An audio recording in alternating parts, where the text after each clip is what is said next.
This month we are sponsored by Scotty Grills, and what is Scotty Grills? Scotty Grills is an awesome stainless steel flat pack design fired by wood, charcoal, or gas. So easy to assemble that you can assemble it in 2 minutes. Even I can assemble it in 2 minutes. And better than that, you can put it back up in its own heat-resistant packaging in 15 minutes. How do you win this bad boy? You subscribe to Texas Truck Channel in the month of June and comment on any of our videos, and you're automatically entered to win.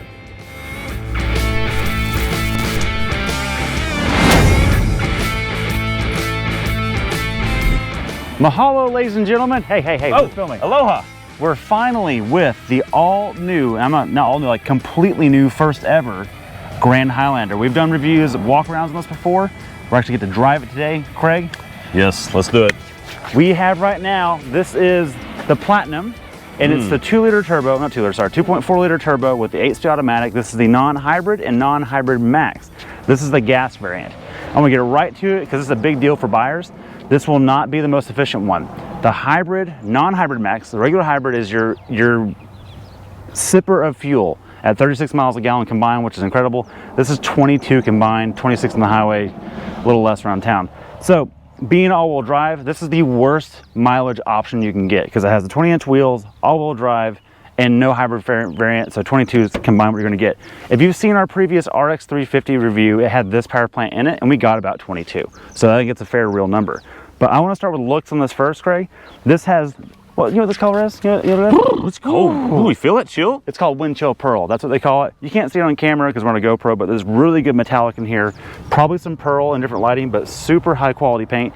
This feels more Lexus than Toyota, this paint. It really does. It's a good paint job. Yeah.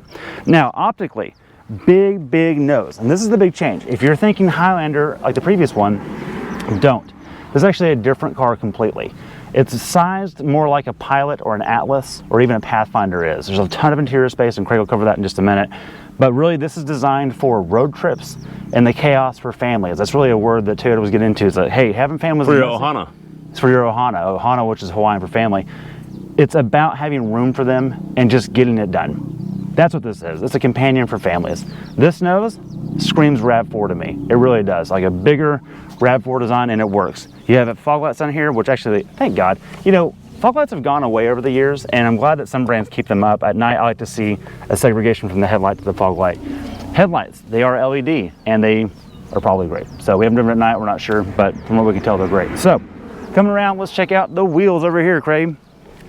Yes, they're 20s. I'm gonna point something out real quick before we get into it too much. Come close. Look at this lip right here.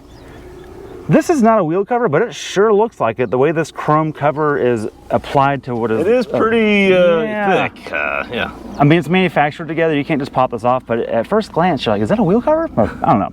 I'm sure there's a reason for that. If you know, comment below. I've got a feeling that's just a manufacturing process of some sort. And being Toyota, it'll be chrome forever. It won't flake off like something else. So, wrapped around it are 255, 55, 20 tires. These are Continentals. We've driven these tires a lot before. They're just quiet. They get it done. Let's keep going. I do like that you have the black flat on this. A lot of people, that's on the Platinum. You would think it'd be painted, yeah. But in all reality, this is going to help with like things that fling off tires or like a little bit of dirt road stuff. I prefer that on an SUV. If you're going to play that game, that's what you do. Agreed. You do have a silver painted roof rail, and it has clips that will come off right here, and you can install all kinds of accessories right here. So there are roof racks, kayaks, you know, all the look at me, I'm outside stuff. Pretty good at that. Greg, you know what we need to do here? Time for fuel door. That's Toyota. That's Toyota. Hang on, I'll get this. Hang on. All right, friendly fuel. There it is. Of course. Now, a little comment preference. Don't do that. Nobody likes buttons. Just, I want to go to the gas pump. I want to go pop and open it. And guess what? There's also a cap. Partial fail, but you do have a really good cap holder. Look at that. Okay. Look at the teeth on that. That's got to be one of the best cap holders I've ever used. Okay. What fuel does it require? It requires non-E20 or E85. Just regular gas. Well, so it's not declaring premium on this door, so that's good to know. Let's come around the back real quick. There is an integrated spoiler right here and a really wide LED third taillight. We were following one of these earlier, and I think that looks really cool. It makes it look nice and broad. Also, this right here looks just like a RAV4 taillight as well in terms of styling, feel, and design. One of my favorite things is you have dimensional letters, but they're painted. They're integrated. They're not glued on from the outside. They're actually cast in the mold of the tailgate. I think that looks really nice. Obviously Platinum here, all-wheel drive decal there. And here's the important bit for the dads out there. Tow rating, okay? Get a nice little cover for the cap, but it is a 5,000 pound hitch with a 4-way adapter right here. There is not a 7-way pin because they don't plan on using brake controllers. Anything that heavy is not what this is meant for. So this is meant for like light boats, maybe kayak, utility trailers, that kind of thing, but none of that matters too much. Just hop under the hood. Is that, Wi-Fi back here? Yeah, there's Wi-Fi outside. That's what that is. Yeah, that's what that is. No, actually, there's a kick sensor under here for the automatic hatch opening. So if you have the key in your pocket and you do your kick foot thing, that's not new, but it has that. Well, so sorry, kids. Let's check out the powertrain. All right, ladies and gents, let's hop under the hood and see where the ponies are at. Oh, check it out. Yeah. It's a 4-popper turbo. Ooh. This is interesting. We've talked about this before on the RX 350, same engine in this. This is actually intended, there's actually an air scoop here. It forces air over the turbo and it funnels onto, over the valve cover onto the turbo to keep the turbo actually cooled. That's pretty awesome. That's all about thermal efficiency. Let's get this prop rod down because, you know, that's how you hold things up. Power. 265 horse at right around 6,000 RPM, although the transmission does not always go there. So just know that. Torque, 310 from 1,700 to about 3,600. Boring. That's what that means. It's not going to be a ripper. I missed the V6 a little bit. The V6 was actually kind of fun, but it's all in the name of emissions. In fact, the 0-60 numbers on this are, I bet you, almost identical to the V6 of yesteryear. Transmission's the same, paired to the 8-speed. No real complaints there. Let's check out the interior. All right, it's time for the interior of the Grand Highlander and see what that's all about. First things first, Brian, we talked about that Wi-Fi earlier. That's not Wi-Fi, that's where you put your foot, which is nice to know because a lot of cars, you're like, where do I put my foot? I know where to put my foot. That is nice. It actually works. Look, it just works. Yep. You do have to have the key in your pocket for that to work, otherwise it's not going to do anything. Let's start right back here. This little kick plate, that's actually Toyota, and over here it says Grand Highlander. It's lit. That's actually at night, you'll be able to see that. That's really cool. Neat, interesting touch. Probably hard to capture on camera, but pretty cool. We got plenty of room back here. You can, Brian, I think it's 21 cubic feet you can actually put with the third row up, something along those lines. 7 suitcases sideways stacked. With the third row up, which is very interesting. Yeah. And then obviously you can fold down those and get even more space. Toyota bragged about the 7 suitcase thing. I wonder if that was included like with humans sitting here. Yeah, I don't think so. Or if you have to be like vertical to make that work. I think you got to be vertical for that to work because that's going to be hard to get it this high. Right. But again, you put it down and you got plenty of room. So let's tilt it back and let's pull the other one back because I'm going to sit back there in a minute. I'm going to show you all how roomy it is. Okay, hold on. So when you bring it back, it's a two-handed operation. So, you know, hold on real quick. I've noticed this string is actually, there's nothing mechanical on the other end of this. No, it just pulls. Yeah, so you flip it down, like I'm actually getting, so you got to reach really far in to get the headrest to actually go. Yep. And then bring it back up. It defaults back to pure vertical. Yes. So it's a two-step process. That's kind of silly, but we'll see how it works out. Not the most fluid, but I am happy that it's not powered because it's just not going to break. Yes. So, and I like the option to be reclining. So with that, let's move into the third row and let's see what we got. All right, Brian, it's time to get in the third row of this bad boy, and because there's a lot of room back there, and we're going to see how much room there actually is. But to get to the third row, Brian, you look down on the side. You've got a handle that says 1 and it says 2 to fold flat. We only need the 1, so we're going to pull the 1 over here, and it just goes into slide forward mode. And you can see there's an integrated step actually in the floorboard there, so that I can step right there, and I can easily get in. It's really not that hard of a deal. That's pretty good. Now, I'm back here. That's nice. Let's pull the seat back, and look at that. That's pretty good. That's actually pretty good. I don't have an armrest in the middle. Don't expect one. There is room. There is seat belts for 3 people back here. I would say that's 3 children, not 3 adults. All right, to get out.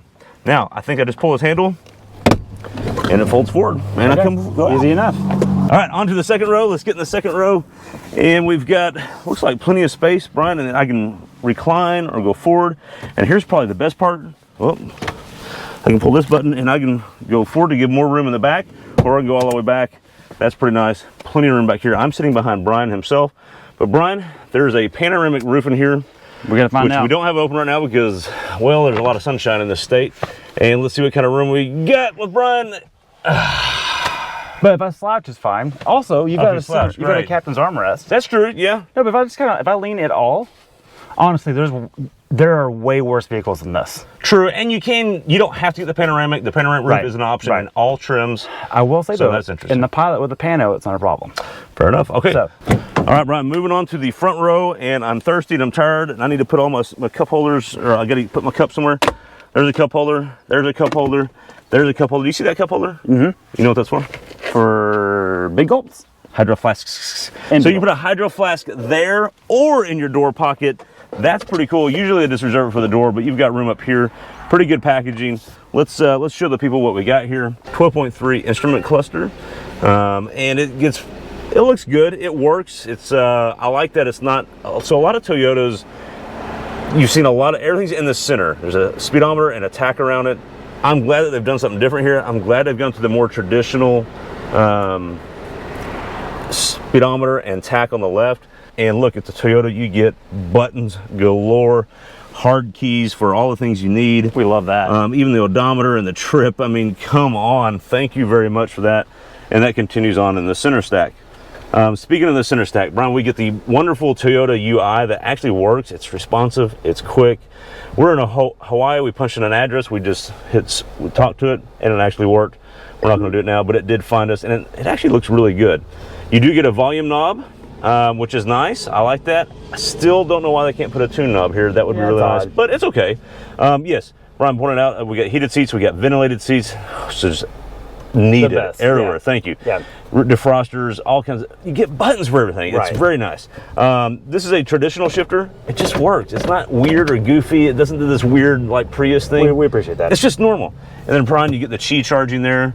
That's good. Mahana for that, and more USB-C.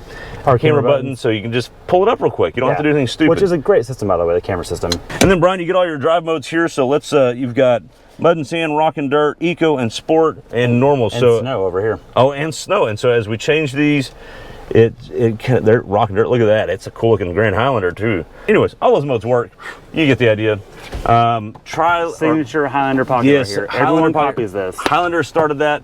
The most important thing over here, Brian, I love, there's a USB-C charger for the passenger. This makes sense. That is awesome. Love that. And this Portobello leather looks really nice.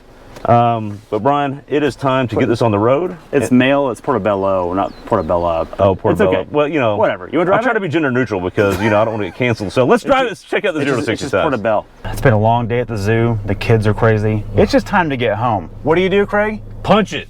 Sport mode, traction off, load it, dump the brake.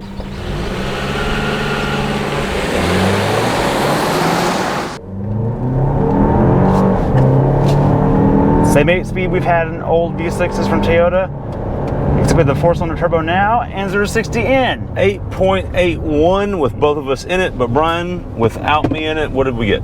8 flat. 8 flat was our best run. Yep, that was our best run. And what mode did you do to get that? I did sport, traction off, and in full transparency, I let it load boost. Okay. For about 2 seconds before I dumped the brake. Probably the best way you could do that. Absolutely. Yeah, we did multiple versions of that launch, and that was the best result that we came with. Now, we're guessing, we're not sure, we haven't been told, but we'll test all these for you. That's what we're here for. Yep.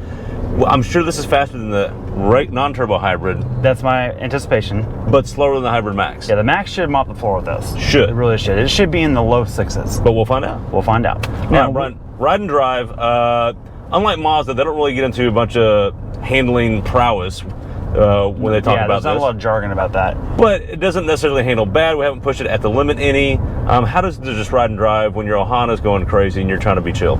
I think they've nailed the objective of don't spill the kids' milk. Right? Like there is no let's light the back roads on fire, because look, I want to give some praise on the XSE model in particular, on the previous Highlander or the existing Highlanders on previous. It ripped on a back road. It really did. I don't understand like why they weren't marketing it as a TRD option or something, because it drove so great. Yeah, we wanted to track that. We did. This does not give me that. We don't want to track this one. No, you don't. But if you want to load, hey, grandma and grandpa are here, we're going to go to dinner, or we're going to the zoo, or whatever, this is what you want. It's smooth, it's relaxed, that nothing is jarring you, it gets it done. No complaints. Yeah, and that's basically it. Now, Brian, we do have one thing to point out, and that is seating position is... There's a reason why you need to get your butt in seats. Oh, that's a prime example. Let's explain that. We're two different body types. Absolutely. You're 6'4", I'm 5'9". Right. And something happens when you're in the driver's seat versus when I'm in the driver's seat. I feel like the seat is rather short on the bottom. Not the shortest, but way shorter than I think it should be. It'd be nice if there's an option for it to extend. Exactly. Like you'll see in a lot of European cars, there's like a lever to slide out the bottom of the seat. Right. The reason for that is for different body types, one, but two, If I had to drive this for 3 hours straight, I think I'd be like my butt would be tired of sitting. Yeah, around town you wouldn't really care, but your legs would fall Yeah. asleep. So what would happen? Exactly. Yeah. That's what would happen. But I'm 5'9", I get in it, I have zero problems with it. It actually doesn't feel too short. It's on the shorter side, I'm going to admit. But not problematic for But you. it's not problematic for me. Right. In fact, one of the things I like about this compared to its, I think its biggest rival, the Honda Pilot, I get in the Honda Pilot, Brian, and then I can't rest my arm here and grab the steering wheel. Right. It's so wide because it's so spacious. You can do that here. I can't, yeah, here it's not a problem. I can do that here, and it's more comfortable driving position for me, my body type, over the Honda Pilot. But that's why you got to get your butt in the seat. It completely is, and like I basically differ on everything you just said with the Pilot. Right. So I get in the Pilot and I go, oh, that seat is longer, and I feel like it supports me. It's a wider seat. I'm a wider person, so it's just a body type thing. It's not a preference over vehicle. That's literally it. The other thing I think we both agree on is the seat could go lower over here. It definitely could go lower, but most people want an upright seating position. I think they're tailoring to that crowd. But Just give it if some it goes range, lower, man. you just get more headroom, and Right. you feel, I don't know, I like to sit lower in a car. I do have enough headroom. Yeah. I will give it that, but I feel like even me being tall with long arms, my arms are a little bit too high for the armrest. Like I feel like I can't, like, I don't know. It's okay. I'm being picky. Sure. Most people aren't going to care. I think it's more minivan than it is sports car, and that's exactly what it needs to be. Which, not surprising, because it's built in Indiana on the same Sienna assembly line as, The Sienna, yeah. As the Sienna. So, Brian, we're on some really nice roads here in Hawaii. We are. This is some good pavement. It's not coarse. It's quiet. It's no mystery this location was picked. So we don't know what this would be like on coarse roads, but this thing is quiet.